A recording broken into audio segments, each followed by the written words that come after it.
Salut tout le monde, j'espère que vous allez bien et bienvenue sur la chaîne Comics Noob. Aujourd'hui, petite vidéo lecture du mois et franchement, j'ai eu des belles pépites et encore un grand merci à vous pour la dernière vidéo où je parlais justement des œuvres de Panini du Poche où j'ai pu découvrir Daredevil et vous m'avez conseillé certaines lectures et j'ai foncé sur un chef-d'œuvre qui est tout simplement Daredevil Born Again. Et franchement, gros coup de cœur. Donc n'hésitez pas à me dire si vous avez d'autres chefs-d'œuvre à me conseiller pour que je puisse le lire et découvrir d'autres pépites comme ça. En tout cas, on va commencer cette vidéo en parlant entre autres de manga et de comics. C'est parti.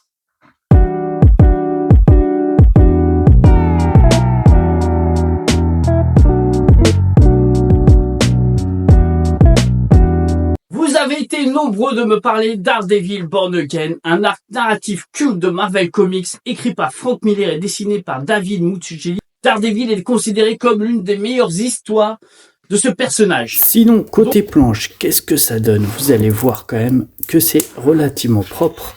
Franchement, les dessins, on est un peu sur du old school, comme on disait, donc ça pourrait paraître un petit peu effrayant pour certains en premier regard, mais je peux vous assurer que le scénario est bel et bien dingue. L'histoire est tellement prenante qu'on ne fait même plus attention à l'âge de ce comics. C'est vraiment une pure pépite, je vous le conseille vraiment, mais vraiment de le lire si vous ne l'avez pas lu. Et encore merci les gars, parce que c'était vraiment un très bon conseil, cette lecture, j'ai juste adoré. Donc, résumé de ce que j'ai pu comprendre.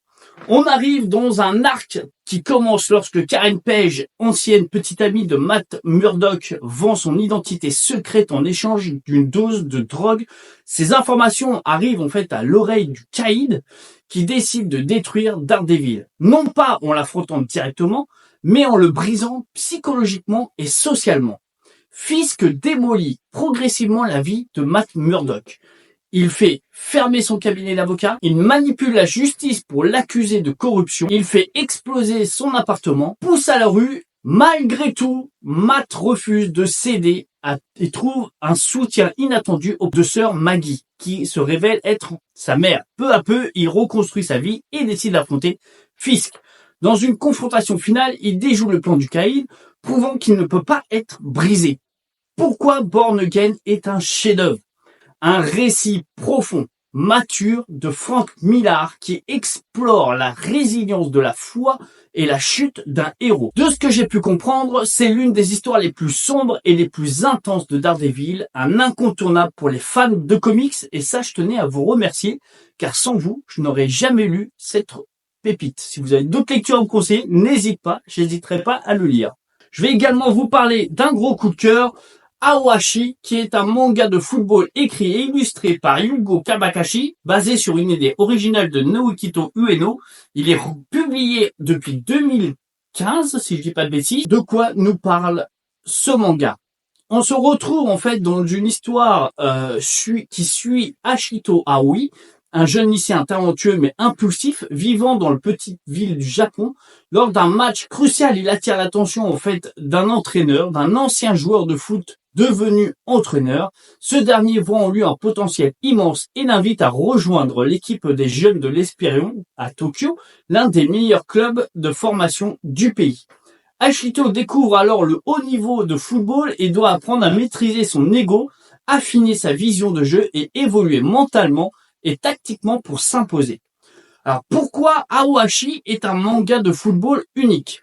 Un réalisme impressionnant, contrairement à Captain Tsubasa pour ceux qui connaissent, Aoashi met l'accent sur la technique, la formation et la progression réaliste d'un jeune joueur. Un focus sur le collectif, il ne s'agit pas juste d'un héros surpuissant, mais d'un jeu d'équipe où chaque membre est crucial. Il y a également eu une influence du football européen. Le manga s'inspire de systèmes de formation en Europe, notamment en Espagne et en Allemagne. Laisse-moi aussi te parler de Lyon de Camille Lebroutin. Dans un paysage plat et sans vie d'un désert de pierre se trouve un internat disciplinaire. Depuis 7 ans, Margot y cultive sa solitude transparente et stoïque. Elle observe Dan et son groupe faire la loi dans les couloirs de Solberg. Se bagarrer dans l'ombre des bâtiments et Olga, la fille du directeur, fait la sieste au soleil.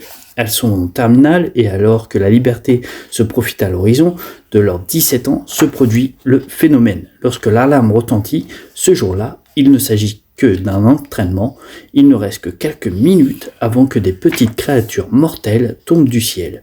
Toute personne n'ayant pas évacué les lieux sera enfermée avec ces êtres mystérieux abandonnés à son sort. Les élèves se bousculent, se marchent dessus, se ruent vers les grilles, mais perdus dans les couloirs labyrinthiques d'une section abandonnée des bâtiments, Margot finit par renoncer à courir et se rend à l'évidence. Il est trop tard pour fuir. Yon est la première histoire signée par Camille Broutin en tant qu'autrice complète, un manga très inspiré qui rentre dans la nouvelle collection Young Adulte de Dargo Cambo. Franchement, je vous le conseille de le lire, c'est vraiment un petit chef-d'œuvre. Je vous dis à très bientôt pour une prochaine vidéo et merci encore pour toutes vos réactions, ça fait toujours plaisir. N'hésite pas à commenter, à liker et à partager cette vidéo et à me conseiller surtout sur les prochaines lectures que je pourrai lire qui seront riches et enrichissantes comme vous avez pu me faire avec Daredevil. Je vous dis à très vite pour une prochaine vidéo les gars. Ciao!